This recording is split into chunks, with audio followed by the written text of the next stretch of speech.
What's up, guys? Welcome back to the Bianconator Zone for another match reaction video the day after because I was out, Justin was out, and Julian messed up. That's the truth. So that's why there was no instant match reaction, and it's gonna be a very late one. But still, usually I do it live. It's recorded this time. But before we get into that, keep in mind tomorrow, Saturday. That means the podcast will be out with Julian. Hopefully he remembers this time. He needs to come on. But I will be out tomorrow, so stay tuned for that as well. Yeah, and nothing. Let's get straight into it.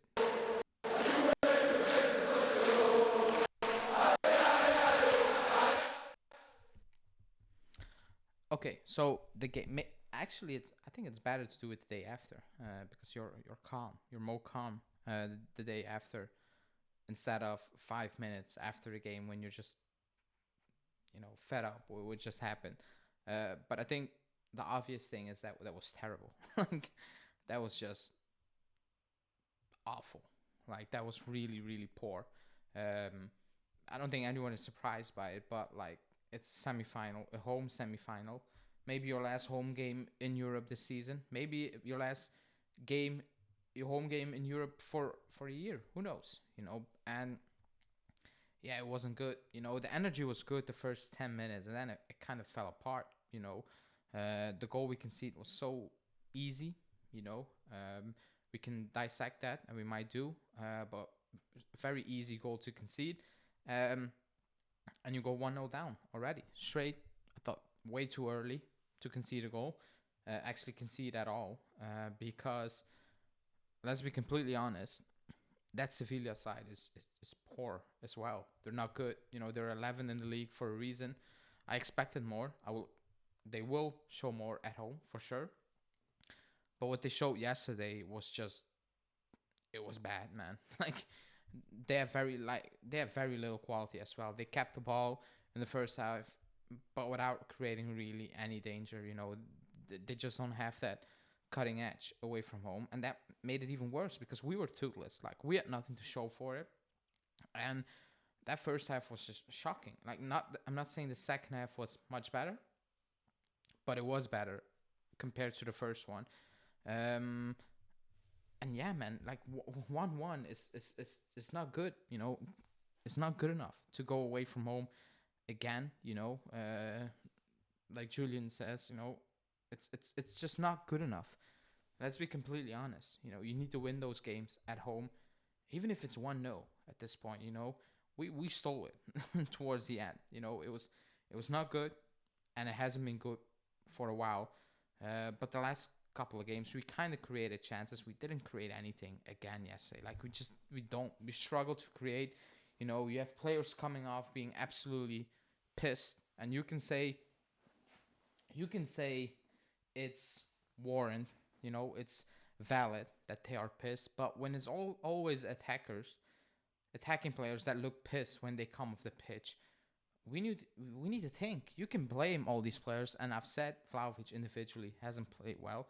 Di Maria isn't playing well individually. Chiesa isn't playing well. Milik isn't playing well. People might hype it up that Milik is great.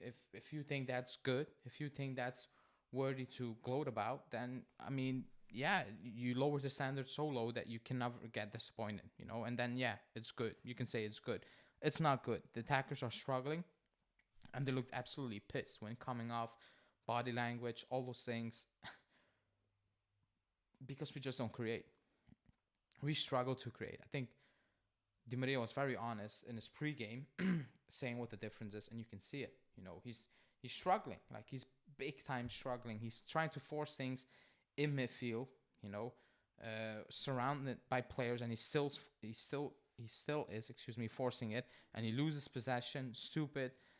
Chiesa making wrong decisions, Milik making wrong decisions, Vlahovic making wrong. Like, there's a pattern that you can say individually you need to do better, but at what point are those people also going to say, you know what, it is coaching? Because it's coaching. Like, a big part is coaching. You can deny it. It is because they have no clue. Like, we have no clue what to do instead, besides, excuse me, giving it to Cuadrado and Kostic. Um, but again, that lineup, I will start off with, for me personally, the elephant in the room, and that's Gatti, because I think it's embarrassing that he's being benched. It's as simple as that. Because before the World Cup break, I said, yeah, like the moments he gets, it's not good enough. Like he's too rash, he's too emotional, he looks very clumsy. He needs to work on that, And you get better if you play games, but you need to show it in the few minutes you get, so you can get another opportunity. And he took that opportunity with both hands. He won the MVP, and what does he get for that? Being benched 3 games straight. Now on Sunday when we played, who was it? Atalanta away. I was told, nah, he's like, don't moan. He's gonna play him in the big game, Sevilla, the game that matters. And shocker, he's being benched for a player that shouldn't be at the club next season, Bonucci. Injury prone and just not good enough, as he had shown, as he has shown over the last 2.5 seasons, maybe 3, might say. And also very injury prone. Like it's like he wasn't at the club this season. You cannot bench your most informed player at this moment in time. Like the season is done. Just play him. Just play him. The way we rotate teams is ridiculous. Like there's no chemistry, because every single week we have 4 to 5 different players in the lineup. It's absolutely ridiculous. It is. Like it's not good, and that's what you get. The attackers, when they are out there, the 3 players, they look like they never met before. But the Gatti thing is a real. I couldn't understand it. I still cannot understand it. I'm not gonna say, oh, he scored a goal, that's why he needs to play. Like it's good that he gets a goal, but he's just better. He's quicker. That goal we conceded, Bonucci was so slow, and instead of just closing down the space, he tries to catch whoever that was on the wing. It's terrible. I'm not saying Gatti would 100% would have tracked that down, but he would have given us a better opportunity. He would. Like it's unbelievable that he's not playing. Like I don't know. Somebody needs to explain to me, and don't say Bonucci played a good game one day. It doesn't matter. Gatti was playing good games week in, week out. Play him. Play him. You need to play your best 11, and we didn't yesterday, and that's already the mistake, In the second half, when Chiesa and Junior came on, we had something. Now on Junior, he is very raw. You can see it. Like he tries, you might say, too hard, but I think that's what we need. Like he brings something fresh. He brings energy. And the most important thing, in my opinion, he's fearless. Like he's absolutely fearless to take on a player. Even if it goes wrong, he will do it again. He will track back. When I look at the other side and I see Cuadrado, or even Kostic on his position, being so cautious and being so predictable and being so boring and being so slow in a game when we needed to speed up tempo, it's just sad to see. Like it's as simple as that, because his technique, his willingness, he should be playing now. I'm not gonna say like he should be playing away to Sevilla, but he's not. It's 1-1, and Allegri's gonna go in that game trying to shithouse that win, because we need to win at Sevilla. Keep that in mind, or pants, of course. But we need to manage to win that game. That's why we needed to win yesterday, but we didn't. But yeah, like I don't get it. Chiesa benched for 3 games straight, and don't give me that he's not fit, because it's absolutely bullshit at this point. The fact that he's not starting is ridiculous, and the fact when he starts, he plays him as a second striker on the wing. Pogba comes on, like for 10 minutes. He was playing besides Milik. He looked lost until he found his own position. Then he swapped Chiesa and Ealing from side. Like it's all over the place. It's very unorganized. It's very, let's see what will happen every week. It's ridiculous at this point, and the coaching is just not good enough. It is not good enough, And we can talk about quality of the players, and I will to end this video. But overall, when you watch us play, you don't see, again, a pattern of play. You don't see an identity. Like this team has absolutely no identity. And yes, some players are poor, but he's picking them. Alexandro is. I don't want to make it an Alexandro video, but he's terrible. I cannot believe there are people saying he's having a great season. You're actually mocking the club and the fans by saying he's having great. He is terrible. The amount of time he gets beat at the second post is just unbelievable. The amount of time he loses possession dribbling into midfield is ridiculous. On top of that, he has not the recovery speed to make up for it. It's just crazy that he's playing so much. It's crazy that he's getting a new deal. And today the news came out saying you need to give him the deal or you need to pay 50% of his wages as a fine. Pay that and get rid.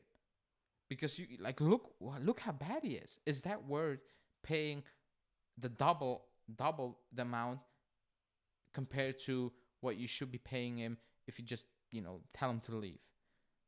Because he's terrible. He's absolutely terrible. Like there's no ifs and buts. He's a bad footballer. He is. I saw people hyping up the link up play with Ealing Jr. when he got into the box. It was a simple pass, and you have people hyping that up. Again, standards on the floor. To end it up on Danilo, because he was struggling the first half. Like he was all over the place. Second half, we tried to step up on the field, tried to play a higher line, tried to pin them back, and I thought he was brilliant. Closing down space, closing down players, making those tackles when it was needed. So shout out to him because he had a rough first half in my opinion. But he picked it up in the second half and he needed to because there was a lot of space in certain moments. But again, Sevilla were poor. They will not be this bad at home with the fans and all those things. But yesterday they were just a bad team. They were, and we couldn't move them. And that's the sad part in my opinion. But yeah, let me know in the comments what you think. Like the video, subscribe to the channel. Tomorrow or today, depending on when you're watching. So Saturday, there will be a podcast with me and Julian. So yeah, stay tuned for that. And then on Sunday, we play a very meaningless game. But we play Cremonese, so we will be back for that as well. Thanks for watching and see you guys on Sunday. Ciao.